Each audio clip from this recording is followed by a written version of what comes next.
Olá, meus amores! Tudo bem com vocês? Ótimo! Bom, nós aqui continuando no módulo 136, 137, 138, sim, falando de linguagem corporal, parte 2, ok? E agora nós vamos falar de expressão facial.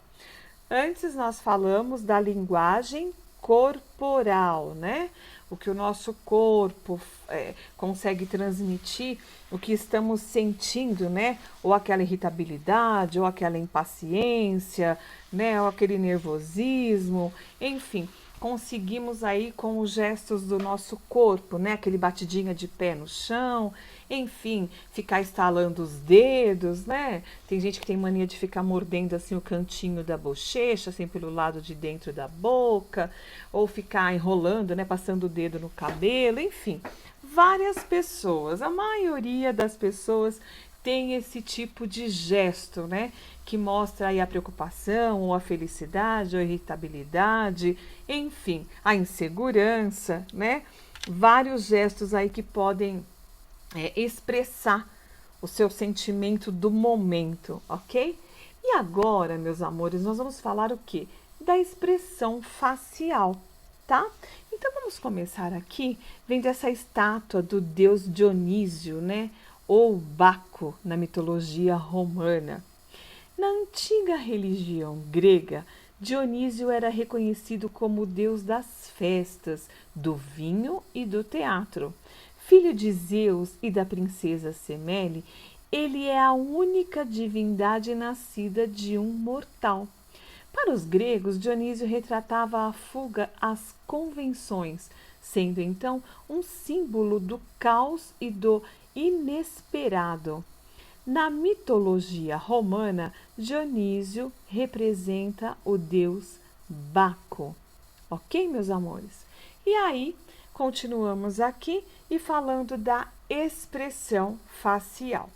Vejam, nós temos aí duas máscaras, né? Duas imagens de máscaras usadas no teatro. Uma com uma expressão de feliz, né? De contentamento, e a outra de triste, né? De preocupação, de chateado, né? E aí ele fala um pouquinho do teatro para nós, que teve origem na Grécia no século 6 a.C., nas festas celebradas em homenagem ao deus Dionísio. Nesse primórdio, os atores usavam máscaras que representavam os sentimentos humanos, de forma que a plateia pudesse aprender com a exatidão do que era encenado.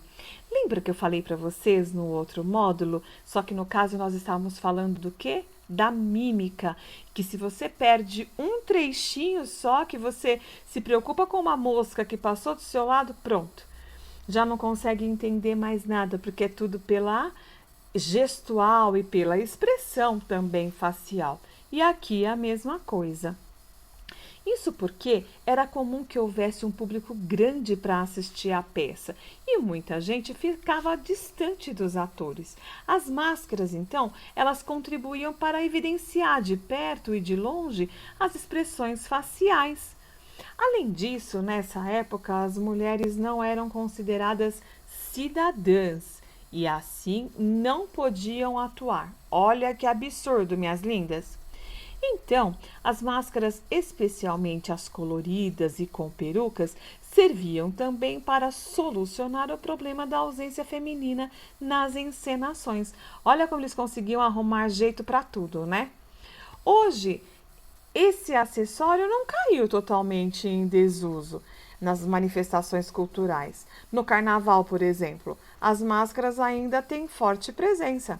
Todavia, no teatro, não se costuma mais usá-las, principalmente porque o público não é mais tão numeroso como nos séculos atrás e porque agora a mulher conquistou o seu espaço e em muitas sociedades a emancipação que lhe permitiu atuar nessa profissão, assim como os homens, direitos iguais, não é mesmo? Por isso, nos dias de hoje, o trabalho com a expressão facial cumpre quase o mesmo papel das máscaras de antigamente, com a diferença de que essas possibilitavam uma ampla variedade de feições, diferentemente do próprio rosto humano.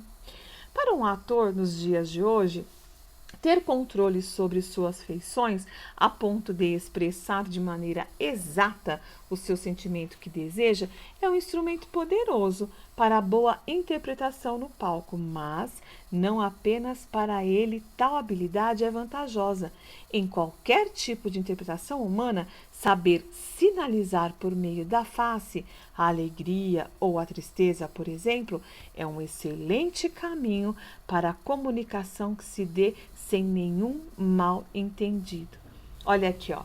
Aí nós temos, então, algumas máscaras. A da raiva, a do nojo, medo, tristeza, surpresa e alegria. Olha só, qual é a sua máscara hoje? Qual que você gostaria de usar? Eu gostaria de usar de alegria. Eu ficaria melhor com ela no meu dia de hoje. Mas você sabe que muitas vezes, eu também não sei se vocês já ouviram essa expressão, que se diz assim, que as pessoas vivem trocando de máscaras diariamente. E no fundo, se nós analisarmos, é isso mesmo.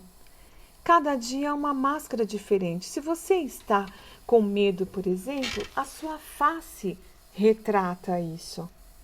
Depois, no decorrer do dia, quando se resolveu o seu problema, enfim, o que estava te deixando preocupado com medo, você pode colocar até a máscara da surpresa, com alguma ideia, com alguma notícia. E no outro dia você tem a máscara da felicidade ao acordar. Então nós somos, sim, nós somos usadores de máscaras, sim. E tem pessoas que são, um exemplo, pessoas que são maldosas, são ruins, né? Que não preocupam com as outras pessoas aí. E essas pessoas também trocam de máscaras, porque quando elas querem surpreender, quando elas querem algo, né, em seu benefício próprio, elas trocam de máscara, elas colocam a máscara da bondade, da alegria, né, para que possa conquistar outras pessoas. Infelizmente, a vida é assim. E alguns seres humanos usam máscaras. Ok, meus lindos? Bom, e aqui nós vamos ter o quê? Voz e respiração. No teatro também é muito importante você praticar a sua dicção. Então, a dicção, para que você fala bem, para que a sua voz seja compreendida por todos, né? Você não pode ter alguns problemas na sua verbalização, porque senão o seu público não vai conseguir te entender direito, né? Então, pessoas que usam aparelhos, vamos supor, odontológicos, pessoas que têm problemas às vezes com a língua presa, enfim, vários fatores aí de dicção. A pessoa tem que acabar fazendo trabalhos, tem que fazer tratamentos com a otorrino, né? Ou com fonoaudiólogo, para poder também manter a respiração adequada, que eles falam, usam o seu diafragma, né? Então, uma pessoa que tem problema de fala, ela tem que tomar muito cuidado da maneira que vai falar. Né? A fala, ela tem que ser fluida e agradável e depende muito do que? Da sua respiração. A sua respiração, ela pausa como se fosse uma pontuação. Sabe quando nós temos a vírgula, a interrogação, a exclamação? Então, nós temos também o que? A nossa respiração. E quem controla a respiração? Nós mesmos, tá? E nós temos também aqui os gestos, que também fazem parte do quê? Da nossa consciência, que às vezes é necessário para poder compreender a nossa comunicação. Ok, meus amores? Então fica aqui o gestual, fica aqui a nossa respiração e também comunicação, que são praticadas aí no teatro, tá bom? Então, para essa lição, eu deixo para vocês a lição no Vindimo deste módulo. Um beijo grande, fiquem com Deus.